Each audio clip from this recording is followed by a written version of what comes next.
Another year, another version of Punk Goes Pop. We're on volume 6 now, and I'm getting a surprising amount of requests to talk about this, so let's go ahead and dive into this thing. Obviously, I've never really considered myself a huge fan of this series, and through the years, it's really just gotten worse and worse. This is easily probably the worst installment that I've heard yet. And of course, it's time for me to note once again that none of the bands on here are punk. Why the fuck do you call it Punk Goes Pop? I get it, it's a catchy title, but seriously, it's very misleading. The problem that I have with the majority of the covers on this thing is that they do nothing to kind of give their own unique feel to them. A lot of them are note-for-note replications of the original song. I'm looking at you, Ain't It Fun, Tyler Carter and Luke Holland, minus a few extra drum flares here and there. Tyler's vocals sound decent enough on this thing. Actually, they sound pretty solid, but seriously, they didn't do anything to give that song their own unique identity or any kind of twist whatsoever. We've got covers from bands like Volumes, Set It Off, Tyler Carter, August Burns Red, State Champs Palisades, and I gotta say that I'm enjoying some of the more unknown ones more than I am the ones that are established acts. I Knew You Were Trouble by We Came as Romans appears on this thing, and I gotta say that their primary vocalist gets annoying. I like their screamed vocalist a whole lot. He's got the deeper voice and he adds a lot more substance and attitude to this track, kind of gives it its own edge,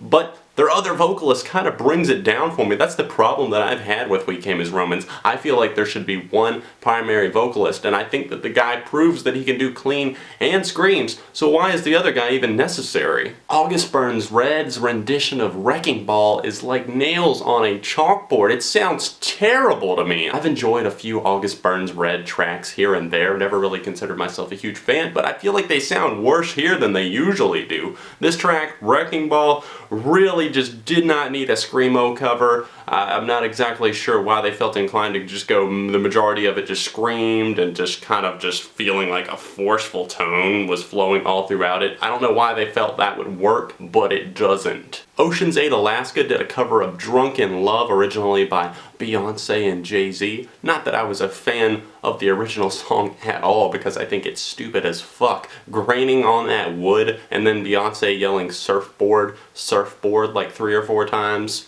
No, and of course a cover that comes across that doesn't do anything to kind of lift those spirits, doesn't do anything to make it any better. In fact, it pretty much just fits your metalcore stereotypes and has screamed vocals, programmed breakdown that feels so formulaic that I could just write it in my sleep. Set It Off tackled the song Problem originally by Ariana Grande and Iggy Azalea, and I have to say that it's probably one of the better ones. I don't really care for the first couple of verses, but when we get to Iggy Azalea's verse, I like that their vocalist Cody actually tackled that and did it in a really fun way. It actually added a lot of life to the song, and I thought that that was the best part of it right there. The guitars really came alive there, and his vocals just felt like they were actually emphasizing the words that he was singing, and it felt like one of the more passionate covers, something that added a little bit of life to this boring covers album. A band I had previously never listened to, Youth in Revolt, did an amazing cover of Royals by Lord. I think that's my favorite track on this thing, probably by far. I didn't care for that little scream section that they threw in there, but all in all, it just felt like a really fun alternative and rock cover of Royals, something that I had never really looked up. I don't listen to a ton of cover songs, really. I don't spend days on YouTube like some people do, looking up covers of like popular songs. Every now and then I'll come across things that are really good, and I know that Lord has always been someone who will cover other artists' songs. She recently did an awesome cover of Don't Tell 'Em by Jeremiah. I hated the original song. She took it, made it her own, made it this very dark thing, and it was awesome. And Youth in Revolt took Lord's song, which was very quiet and didn't really have that much to it in terms of the production, and that's great. I love the original song, but Youth in Revolt actually took it and made it their own, and that's what doing a cover is all about. I was excited for Slaves' cover of Sweater Weather. Johnny Craig is a great vocalist, but boy does he not show it here. This track is lifeless, one of my least favorite and most disappointing covers on Punk Goes Pop Volume 6. Palisades and Volumes, however, cranked things up and actually had me tuned in. Volumes did a cover of the track Hold On, We're Going Home, originally by Drake, and made things really, it just kind of had a slow start, but then the guitars broke in, the vocals got feisty and in your face. I really like that. And then Palisades took a song that I absolutely kind of despise, honestly. I've heard it so many times. I hate Pharrell Williams' Happy. I know, that's an unpopular opinion probably, but it's just like, don't tell me what to do. Don't tell me to be happy. Palisades actually took it and made it their own here once again. That's what I love when bands do that. It took form and shape, and it had like everything Palisades about it. They're like kind of an electronic metalcore band, and I've always admired some of their stuff. I think that they're different than a lot of the bands out there. Palisades here on this one had those electronic flares, but they also had some really interesting guitar work on this one. And then we gotta take a second to acknowledge Turn Down for What? Ice-T and Upon a Burning Body. You've got to be fucking kidding me. That song merited a cover? Obviously, it's such a cash grab. It's so obvious. If you're covering a song like that, Fearless Record is just like, let's take top 10 songs and cover those. No longer are we just going top 40. We got to go top 10, no matter what it is. But it's only got a few like vocals in the whole thing. What are we gonna do? Get Ice-T in there and he'll just come in and say some shit about shooting some people up and fucking a bitch up? That's what Ice-T and Body Count do? Yeah, that'll be great. Worst cover on this thing?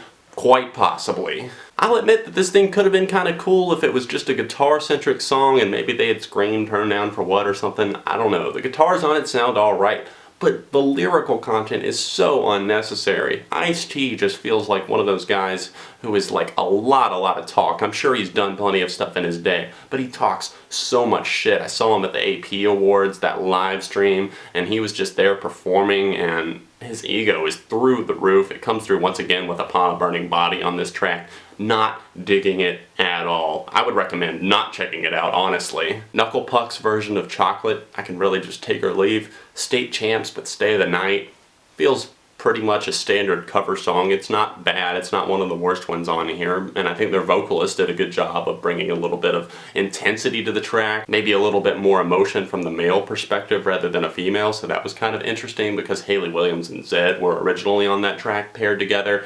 The final track that I haven't talked about is Crown the Empire's cover of Ellie Goulding's Burn, and I felt that they did a good job with this one. Honestly, it is one of the better covers on this one. I saved it for last just because it's very unique. It's kind of shows off Crown the Empire's softer side, but at the same time it's kind of like a slow-lit fuse that does build into something. I think that they did a great job with this track, honestly. You can see that I'm not enjoying the majority of these tracks, though. I think most of them are just utter crap and skippable. And not to say that the highlights on there aren't worth checking out, because they are. It's just that maybe the whole album is a waste of your time. I'm not sure. That's up to you. This is, of course, just my opinion. I'm going with a 2 out of 5 for Punk Goes Pop Volume 6. Of course, if you have heard the album, let me know your thoughts on it in the comments section down below. You can always click right down here. You can see that I've got my most recent review here, and then of course my second channel here. And of course, if you want to consider donating to the channel, you can click right here and become